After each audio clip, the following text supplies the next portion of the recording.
पड़ गए। भगवान कभी भी हमारे बाहरी भाव को नहीं देखते, भगवान हमारे अंतःकरण को पढ़ते। भगवान कभी हमारे बहिर्भाव को नहीं देखते हैं, हमारे भीतर में क्या चल रहा है, हमारे मनसा क्या है, हमारी मानसिक स्थिति क्या है, उसको भगवान देखते। इसीलिए जब ऐसा केवट ने कहा प्रभु से, भगवान कहते हैं कि तुमको ये डर है कि तुम्हारे नाव स्त्री बन जाएगी। हाँ डर है, तो फिर क्या उपाय है इसका, कैसे तुम चढ़ाओगे? कहा बस इसका यही उपाय है, आपके चरण में जो जड़ी है ना, हम पहले चरण को धो करके जड़ी को साफ कर देंगे और तब आपको नाव पर चढ़ाएंगे। कहा अच्छा ये बात है? कहा हाँ। कहा तो ठीक है धो लो। जैसे कहा धो लो, केवट अपनी पत्नी से कहता है जल लेकर के आओ, तो पत्नी दौड़ती है उधर से जल लेकर के। और पत्नी को पता था कि ये राम है, साक्षात भगवान है ये। तो महापुरुष लोग ऐसा कहते हैं कि वो अच्छे से कठौता में एल्युमिनियम के या स्टील के ही जो भी उस कठौता में जल लेकर के उधर से आती है। तो केवट उनको मना करता है, अरे ये एल्युमिनियम स्टील और तांबा पीतल चांदी सोना मत लाओ।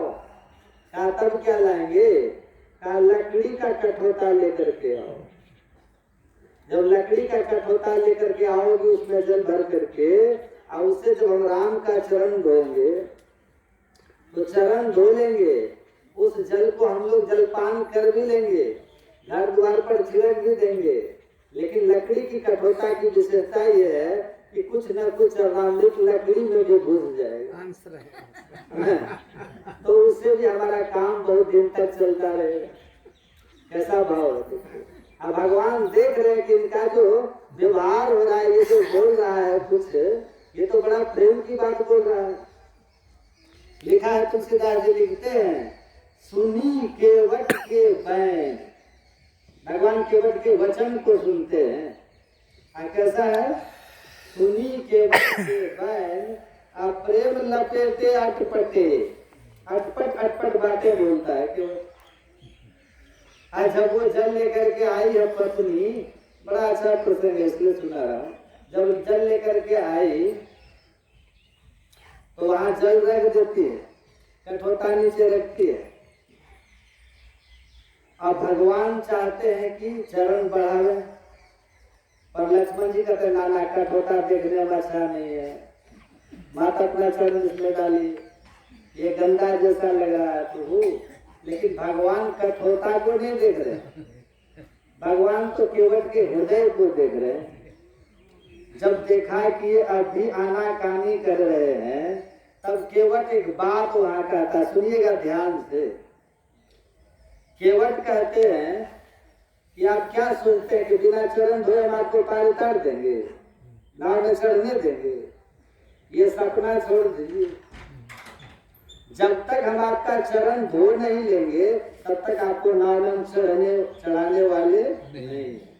और वहां पर केवट ने बहुत अच्छी बात कही है। केवट कहते हैं, पद कमल धोई चढ़ाई नाव। मैं आपका चरण धो करके तब नाव पर चढ़ाऊंगा, बस केवल पैर धोऊंगा, चरण धोऊंगा। आगे केवट कहते हैं, पद कमल धोई चढ़ाई नाव, न नाथ उतराई चाहो। हे स्वामी, मैं आपसे पार उतारने का उतराई खेवा जो होता है वो आपसे मैं नहीं चाहता। ये देखिए भगवान वहाँ जो सुन रहे हैं उनके वचन को प्रेम लपेटे, ये प्रेम का प्रतीक क्या है? कैसे भगवान ने समझ लिया कि केवट जो बोल रहा है इसके बोलने में प्रेम है? कैसे समझ गए भगवान, बताइए तो उसका इसमें देखिए, उसका मीटर, जहां प्रेम होता है वहां मांग नहीं होती, याद रखिएगा। जहां प्रेम होता है वहां लोभ नहीं होता है, जहां प्रेम होता है वहां किसी तरह की मांग नहीं रहती, मांग छांग वहां खत्म हो जाती है। जहाँ प्रेम रहता है वहां देने की भावना रहती है, लेने की भावना नहीं रहती। यदि आपसे किसी को प्रेम होगा ना तो आपको देने की बात करेगा, वो देना चाहेगा आपको, वो कुछ लेगा नहीं आपसे। यदि कोई कुछ ले रहा है तो समझ जाइए वहां प्रेम नहीं, वहां कुछ और है। केवट कहते हैं बस आपका मैं चरण धोऊंगा, चरण धो करके आपको नाव पर चढ़ाऊंगा, और पार उतारने का जो खेवा होना चाहिए, जो किराया होना चाहिए है नाथ, वो मुझे नहीं चाहिए। ये प्रेम का लक्षण है। प्रेम में मांग नहीं होती है, प्रेम में दान करने का स्वभाव होता है। प्रेम देता है, प्रेम कभी लेता नहीं है। सुन रहे हैं बात? एक बार देखिए क्या हुआ। एक बार तुलसीदास जी के सामने भगवान प्रकट होते हैं, सुनिएगा ध्यान से। तुलसीदास जी के सामने भगवान प्रकट होते हैं। कौन? राम। प्रकट होकर के भगवान कहते हैं तुलसीदास जी आज मैं आप पर बहुत प्रसन्न हूँ, कहिए आपको क्या चाहिए, जो कुछ आप मांगेंगे मैं आपको दूंगा, बोलिए क्या चाहिए। अब तुलसीदास जी के सामने भगवान है, भगवान प्रकट हुए हैं, जिनके लिए तुलसीदास जी ने बहुत परिश्रम किया है, जिनके दर्शन के लिए तुलसीदास जी ने बहुत मेहनत करी है, बड़ी साधना की है, बहुत कुछ किया है। आज वही भगवान तुलसीदास जी के सामने खड़े। अब भगवान कहते कहिए तुलसीदास जी आपको क्या चाहिए, आपके भीतर चाहना क्या है। तब देखिए तुलसीदास जी क्या कहते हैं, लिखे हैं उनकी वाणी में, विनय पत्रिका में तुलसीदास जी लिखे हैं, कहते हैं कि हे प्रभु आप मुझे कुछ देना चाहते हैं। हाँ देना चाहते हैं। तो तुलसीदास जी कहते हैं चाहो ना, मैं कुछ नहीं चाहता। देखिए सुनिए, चाहो ना। अब देखिए आगे कहते चाहो ना सुगति सुमति संपत्ति कछु, है नाथ मैं सुगति भी नहीं चाहता। सुगति का मतलब कल्याण। मैं कल्याण, मैं ये आपसे ये नहीं कहता कि मेरा कल्याण कर दीजिए, मुझे मोक्ष मिल जाए, मुझे मुक्ति मिले, मेरा कल्याण हो, ये मैं आपसे कामना नहीं करता। चाहो ना सुगति, मैं आपसे कल्याण नहीं चाहता, मोक्ष नहीं चाहता। तब क्या चाहते हैं? तुलसीदास जी कहते हैं सुमति, सुमति में भी मैं आपसे नहीं चाहता। सुमति का अर्थ क्या होता है? सुंदर बुद्धि। सुमति भी मैं आपसे नहीं चाहता, न सुगति चाहता हूँ न सुमति चाहता हूँ, मतलब सुंदर बुद्धि चाहता हूँ। भगवान ने कहा कि सुंदर बुद्धि क्यों नहीं चाहते आप? तुलसीदास जी कहते हैं यदि सुंदर बुद्धि आप देंगे ना तो बुद्धि का काम है निर्णय करना, फिर निर्णय करने का भार मेरे माथा पर आ जाएगा। अगर सुंदर बुद्धि आपसे हम मांग लें तो बुद्धि का काम है निर्णय करना, फिर निर्णय करने का भार मेरे माथे पर हो जाएगा, और क्या गलत निर्णय होगा, क्या सही निर्णय होगा, कौन मेरे हित में होगा, कौन अहित में होगा, क्या पता। इसका निर्णय मैं कर न सकूं। इसलिए प्रभु आप कृपा कीजिए, मुझे सुमति भी मत दीजिएगा। तो क्या चाहिए तुलसीदास? संपत्ति ले लीजिए कुछ। तो तुलसीदास जी कहते नहीं, संपत्ति भी मुझे नहीं चाहिए। चाहो ना सुगति सुमति संपत्ति कछु। सुन रहे हैं? तब भगवान कहते ठीक है ये सब नहीं लेना है तो रिद्धि सिद्धि ले लीजिए। रिद्धि सिद्धि जानते हैं, रिद्धि सिद्धि के सामने सब बोना हो जाते, सब डिगमंगा हो जाते। रिद्धि सिद्धि सब साधक के जीवन में आती है जो ध्यान करते हैं। रिद्धि सिद्धि प्रेरे बहु भाई, बुद्धि ही लोग दिखावे आई, होई बुद्धि जो परम सयानी, तिन तब न अनहित जाने। ये रिद्धि सिद्धि साधना के मार्ग में, भक्ति के मार्ग में आती है, लेकिन जो प्रौढ़ साधक होते हैं, विवेकी साधक होते हैं, वो रिद्धि सिद्धि भी नहीं चाहते। तुलसीदास जी कहते हैं चाहो न सुगति सुमति संपत्ति कछु। रिद्धि सिद्धि विपुल बड़ाई। सुन रहे हैं? हे स्वामी, मुझे रिद्धि सिद्धि भी नहीं चाहिए और बहुत बड़प्पन भी नहीं चाहिए कि तुलसीदास ऐसे हैं, भक्त हैं, संत हैं, बड़े विनयी हैं, विनम्र हैं, सदाचारी हैं, सुचियाचारी हैं, लोकोपकारी हैं, लोक हितैषी हैं। ये बड़ाई भी मुझे नहीं चाहिए, किसी तरह का बड़प्पन भी मैं नहीं चाहता। भगवान मुस्कुरा रहे हैं कि तुलसीदास जी, आप न तो सुगति चाहते हैं, न तो सुमति चाहते हैं, न तो संपत्ति चाहते हैं, न तो रिद्धि सिद्धि चाहते हैं, न तो बड़प्पन चाहते हैं। आखिर आप चाहते क्या है? तो भगवान समझ रहे हैं कि यही है प्रेम का लक्षण। जिनके भीतर किसी तरह की चाहना इष्ट से नहीं होती, यही प्रेम का लक्षण है। अंतिम में तुलसीदास जी कहते हैं, अगर आप कुछ देना ही चाहते हैं ना प्रभु, तो मुझे बस ये दीजिए, हेतु रहित अनुराग राम पद।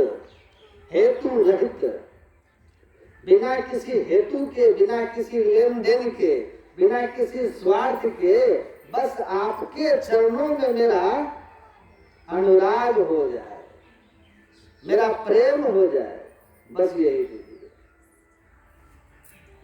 हेतु रहित अनुराग राम पद। इतने में तुलसीदास जी रुक नहीं जा रहे हैं। सुन रहे हैं आप लोग? यहाँ है कि नहीं? नहीं है, दिल्ली में नहीं है ना। तुलसीदास जी कहते मुझे कुछ नहीं चाहिए, अनुराग दीजिए। और अनुराग भी कैसा? तुलसीदास जी कहते हैं, अनुदिन बढ़ई अधिकाई।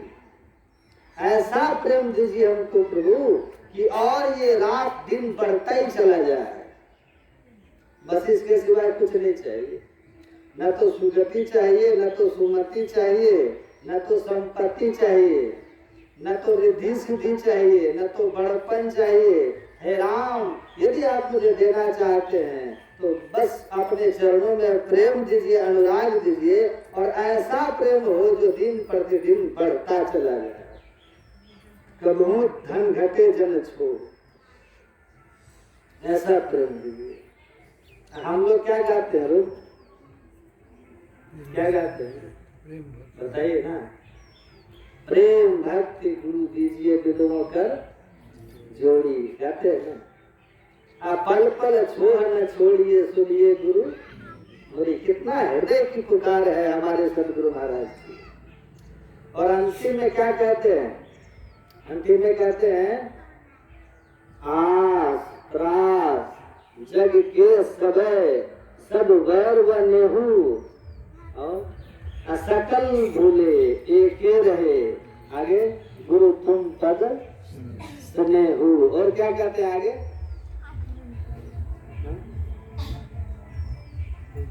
सब प्यारा परिवार अरु, संपत्ति नहीं भावे। मिलाइए। तुलसीदास जी वहां क्या कह रहे हैं? सुगति सुमति संपत्ति। गुरु महाराज क्या कहते हैं? सब प्यारा परिवार अरु, संपत्ति नहीं भावे। मिल गया ना। हम लोग एक बार सत्संग कर रहे थे कहीं, तो शाम के समय सेठ जी के घर में गए सत्संग करने।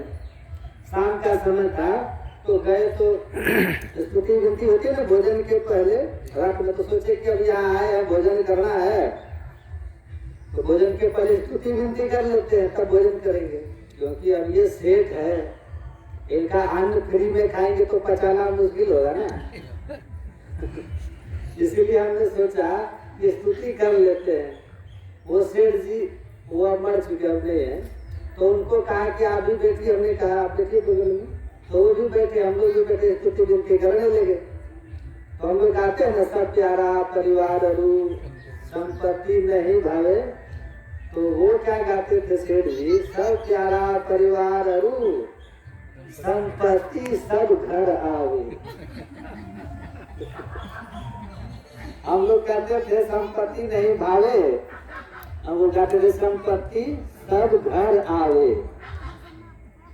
मतलब अपना दिमाग लगाते थे। उसको बाद में हमने पूछा, एक बात बताइए, गुरु महाराज जी ने लिखा संपत्ति नहीं भावे, पर आप कहते संपत्ति सब घर आवे, ये उल्टी बात क्यों कह रहे हैं? कहते नहीं समझते बाबा, थोड़ी संपत्ति तो चाहिए न, बाल बच्चा कैसे चलेगा, ये घर द्वार कैसे चलेगा? ये प्रेम का लक्षण नहीं है। प्रेम का लक्षण है सब प्यारा परिवार और संपत्ति नहीं भावे, सकल भूले एक रहे। कहते न सब कुछ को छोड़ देना, सब कुछ को भूल जाना। तो एक बार तो सबको छोड़ना ही पड़ेगा। एक बार जीवन में ऐसी मोड़ आएगी, ऐसा क्षण आएगा जब एक बार सब कुछ को छोड़ देंगे ना, तो उसी क्षण भगवान मिल जाएंगे। और जब भगवान मिलेंगे तब कुछ पाना बाकी रहेगा। जब भगवान ही मिल गए तब कुछ पाना बाकी